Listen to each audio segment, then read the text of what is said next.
السلام عليكم ورحمه الله وبركاته. اهلا بيكم في فيديو جديد مع اخوكم محمد عمر. النهارده ان شاء الله هنتكلم عن تسريبات مهمه جدا من سامسونج وكمان تسريبات من شاومي او من ريدمي. وخلونا نبدا كده اول حاجه مع سامسونج خلاص قررت تنزل نسخه اف اي من الاس 23. زي ما احنا عارفين اخر نسخه نزلت اف اي كان في الاس 21 وعملوا سكيب لنسخه ال 22. فاللي ما يعرفش النسخه الاف اي هي نسخه الفلاج شيب اللي احنا عارفينها عادي، ولكن نسخه مخففه كده، بيشيلوا بعض الحاجات البسيطه كده ويبدلوها لك بحاجات تانية، بتبقى مخففه حاجه بسيطه ولكن بيظل هاتف بيديك رونق الفلاج شيب، بيبقى هاتف معاك محترم جدا جدا، ولكن يعتبر بسعر نص الفلوس تقريبا. فبعد ايام من دلوقتي هيتم الاعلان عن السامسونج اس 23 الاف اي. لو معكش بقى فلوس تجيب هاتف فلاج شيب في الاسعار اللي احنا موجودين فيها دي حاليا دلوقتي، وعايز تجيب هاتف بيوحي لك ان هو فلاج شيب، هو بالفعل كانه فلاج شيب، تقدر تروح للنسخه الاف اي دي. وتعالوا بينا نعرف كل حاجه عن النسخه الاف اي الاس 23 اف اي قبل ايام من الاعلان الرسمي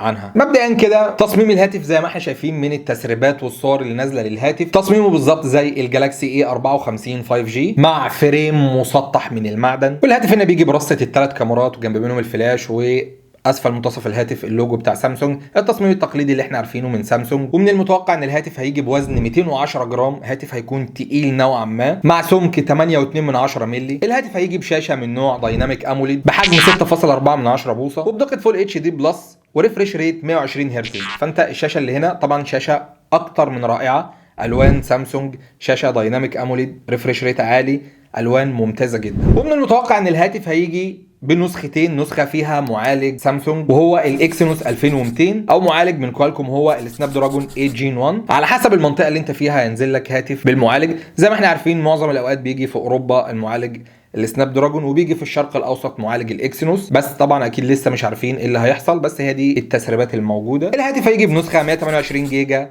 مع 6 جيجا رامات او نسخه 256 جيجا مع 8 جيجا رامات. ومن المتوقع برضو ان البطاريه هتيجي بحجم 4500 ملي امبير، والشاحن هيكون على قده كده شويه 25 واط. اما عن الثلاث كاميرات اللي في الظهر بقى، فالكاميرا الاساسيه هتيجي بدقه 50 ميجا بكسل وهيجي فيها او اي اس مثبت بصري، والعدسه الثانيه 8 ميجا بكسل ودي عدسه الالترا وايد، والكاميرا الاخيره بقى 12 ميجا بكسل ودي عدسه تيليفوتو عشان تقدر تعمل تقريب بدون ما تخسر اي تفاصيل في الصوره. اما بقى الكاميرا السيلفي فهتيجي بدقه 10 ميجا بكسل. زي ما احنا شايفين توليفه الى حد ما جيده جدا، الشاشه اكتر من رائعه، والمعالج هيبقى معاك معالج فلاج شيب. وبقيه الحبشتكنات بقى زي ما احنا عارفين لازم يعملوا تخفيف شويه من بعض الحاجات عشان يكون السعر مناسب بالنسبه لك. كده خلاص بقى خلصنا النسخه الاف اي، ونخش على التسريبات الموجوده من شركه شاومي، وهو الاعلان الرسمي عن سلسله ريدمي نوت 13. برضه في خلال ايام هيتم الاعلان الرسمي عن سلسله الريدمي نوت 13، واللي هي بالمناسبه فئه من انجح الفئات الموجوده من شركه شاومي، واللي الوطن العربي كله بيستخدم الهاتف دي بغزاره، بتحقق مبيعات رائعه جدا جدا.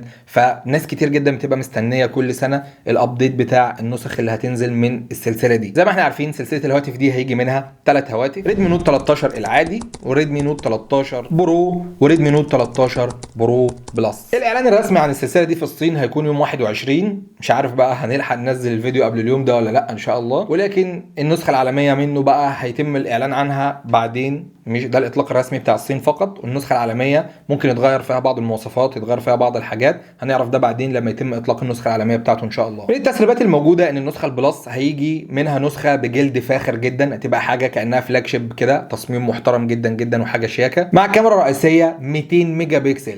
فشاومي هتقدم عظمه اكيد في الهواتف دي. والمستشعر بتاع الكاميرات ال 200 ميجا بكسل ده هيكون من سامسونج، هو الاتش بي 3، مستشعر ممتاز جدا من سامسونج بيطلع نتائج رهيبه جدا، واحنا شفنا المستشعر ده في الريلمي 11 برو بلس اكيد. اما المعالج بقى هيكون من شركه ميديا تك، وهو الدايمنستي 7200 الترا، وده معالج رائد من ميديا تك، معالج رهيب جدا. وحجم الشاشه هيكون 6.7 بوصه. اما بقى النسخه البرو العاديه مش البرو بلس دي هتيجي بظهر من الزجاج عادي جدا مع نفس الكاميرات 200 ميجا بكسل بمستشعر برضو اتش بي 3 من سامسونج. حجم الشاشه هيكون 6.67 بوصه في النسخه البرو العاديه، والشاشه هتكون من نوع اوليد 120 هرتز، ودي حاجه رائعه جدا. فزي ما احنا شايفين في حاجات جديده نازله، في كاميرات هتكون كويسه، في تصميم رائع، ففي توليفه ممتازه جدا جايه من ريدمي اكيد. ناس كتير زي ما قلنا بتبقى منتظره الهواتف دي بفارغ الصبر، بتبقى منتظره تشتري النسخ الجديده بتاع الهواتف دي. في ناس كتير بتبقى عايزه منتظره هاتف، تشتري هاتف جديد بقى لها كتير مثلا ما غيرتش التليفون بتاعها، فبتنتظر الاطلاق الرسمي بتاع الهواتف دي عشان يبدا يغير تليفونه.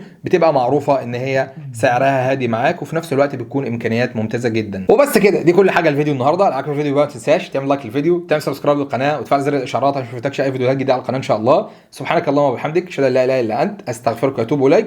دلوقتي الفيديو الجاي في حفظ الله.